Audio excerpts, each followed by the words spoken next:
Մարդ, ում մասին թերթում գրել էին, ինքնասպան է եղել հարբած վիճակում։ Այսօր ուզում եմ պատմել պապիկիս Ալբերտ Իսակի Քարտաշյանի մասին, ով լինելով Հայաստանի լավագույն քննիչներից մեկը ուղարկվել էր գործուղման Ուզբեկստան,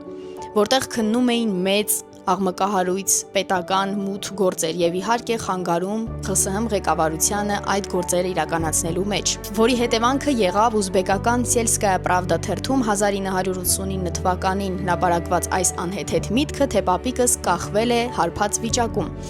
որին ի պատասխան պապիկս դիմում էր գրել, որում հարցնում էր, թե արդյոք ինքը որտեղ է թաղված եւ թե քանի տոկոս ալկոհոլ են հայտնաբերել իր արյան մեջ։